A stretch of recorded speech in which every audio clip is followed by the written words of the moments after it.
Hello, beautiful. Welcome to Bonnets and Pillow Talk with me, your host, Miss Fuzzo.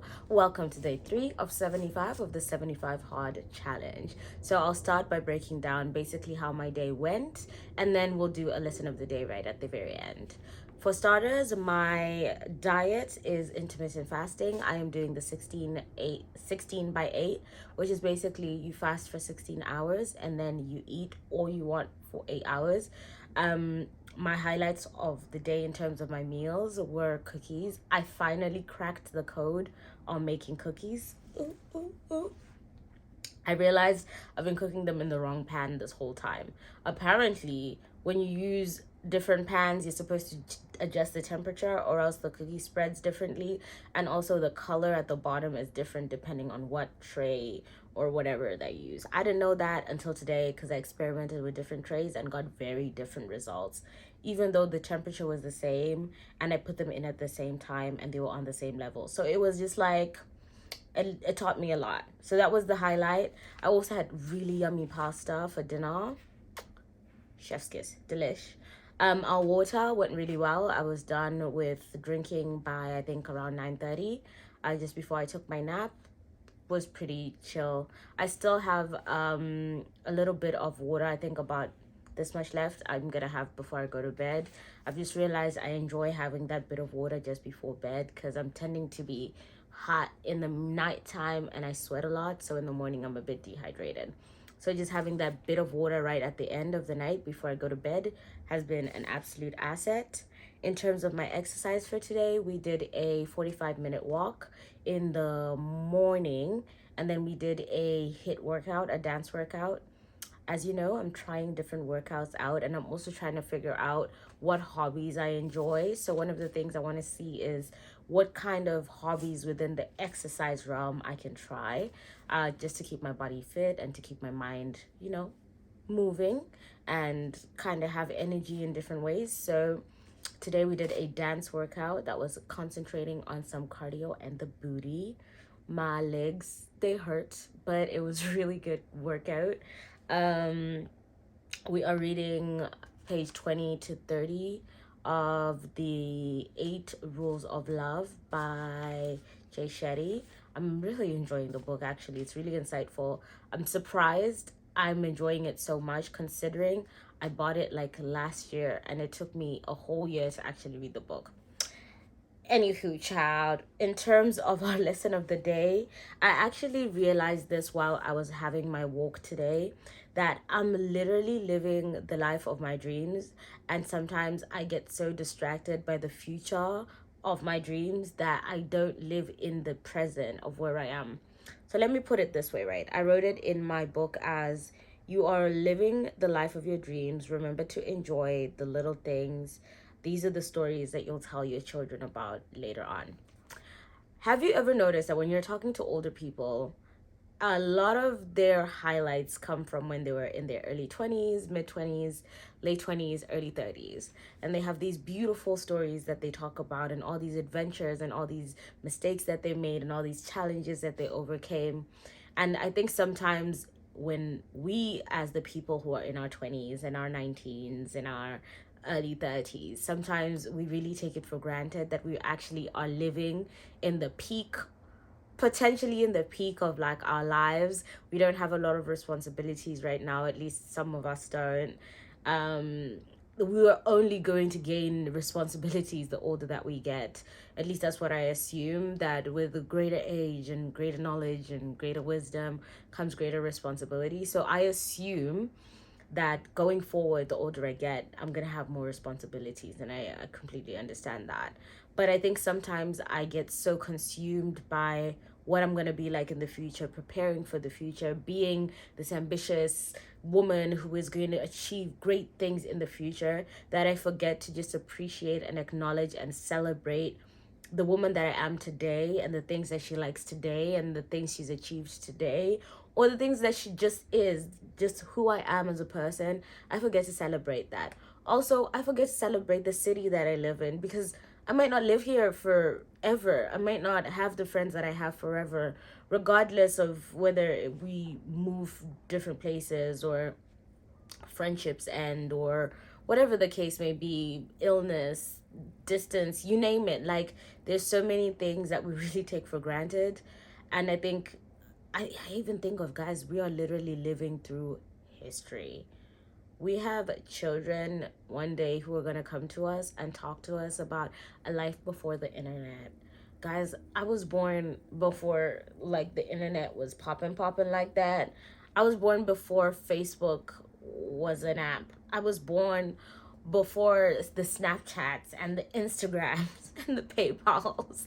And it's so interesting that there's a generation that just will never know what that felt like. I was born in a generation where we still had VCRs and DVD players and Walkman, and that's a part of history that I'm gonna have to transfer to my kids and my children's children, if one day I have kids, or my nieces and nephews and my cousins and my godchildren and things like that. But we're living through history, and I think sometimes we really don't take enough time to appreciate the place that we're in right now, because if worst case scenario, the 20s are like the highlight of your life. If you spend all of your 20s wishing you were in your 30s or in your 40s or in your 50s, or wishing you were in a different place than where you are right now, you actually miss the beauty of being where you are. You miss the blessings that come from being where you are, because you're comparing it with something that's in the future that you don't actually know is going to play out the way that you want it to play out. You could get to 40 and still have 20-year-old problems, but you no longer have the age and you no longer have the freedom, because you have different responsibilities now. So I think I'm just getting to a point. My lesson of the day as I close is, hey, you're living the life of your dreams. Whether you realize it or not, whether you see it like that right now or not, you really are. And at the very least, if you're not living the life of your dreams, you're living as part of history, and you get the chance to tell history from your point of view. And I don't want you to be so stuck in other people's stories and in other people's dialogues that you don't even take time to build your own story and dialogue, so that when your kids ask you one day, what were you guys doing in your 20s? What did you enjoy in your 20s? You literally have nothing to show, because you spent all of your 20s aspiring to be 30, aspiring to be other people, aspiring to be in a different place than where you needed to be, instead of just embracing the ghetto sometimes that is your 20s, or embracing the beauty that is your 20s. We spend so much time judging, criticizing the place that we're in, the job that we have, the things that we're doing, that I think sometimes we actually just forget to sit in the blessing and the miracle and the joy and the happiness and the simplicity of just being where we are. There's so much joy, there is so much gratitude that just comes from being where we are. The ability to have air in our lungs, the ability to eat and have food to eat, and have clean water that we can drink that isn't poisoning us.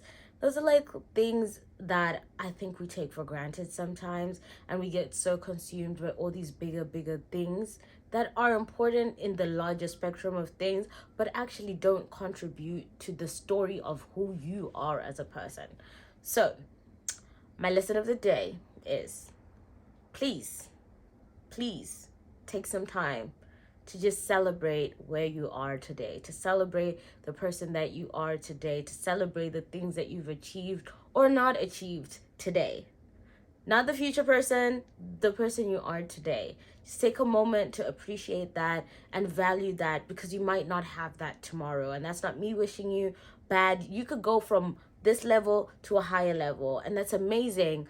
But don't despise the times where you are, because you don't know the lessons that you're supposed to learn in there, and you don't know if that's the height of your life. So why not enjoy it while you still can, while you still have the capacity, while we still have the age and the lack of responsibility on our side?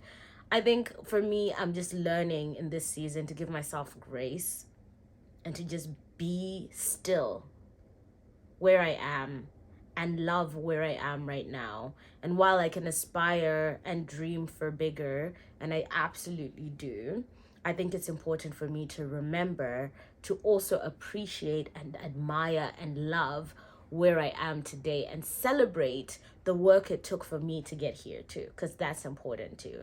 And you can have good things happening and bad things happening, and they live in the same story, and that's okay. And I think for me, I'm just learning to live in that story and be comfortable with the good, with the bad, with the gray, with everything that comes with life in this season. And whether we're achieving things or not, I'm choosing to celebrate just being here, just existing in this season of my life, just being here, being awake, being alive, being breathing, being talking. I'm appreciating that. I'm celebrating that. And I hope you can do the same. So don't be too hard on yourself. You can do hard things. You can do anything that you set your mind to do. You can change your mind. But where you are today is exactly where you need to be. Learn what you need to learn. Celebrate where you need to celebrate. And most importantly, just learn to be still. Sit in there. Be comfortable or comfortably uncomfortable or uncomfortably uncomfortable in there. But learn to sit in where you are today and celebrate whatever that looks like in its nuances. Because if it is the best that life can give us, I would hate for you to look at it 10 years from now and be like, damn, I should have done more. I should have celebrated more. I really didn't know it then, but this really was the best it could have been for me. Anyways, you could look at that as a optimistic way or in a pessimistic way, but that's up to you, child. I hope you're good. I hope you have a lovely day. I'll see you tomorrow for day 4 of 75 of the 75 Hard Challenge. I've been your host, Miss Fadzo in the building. And I will see you tomorrow for day 4. I love you. I appreciate you.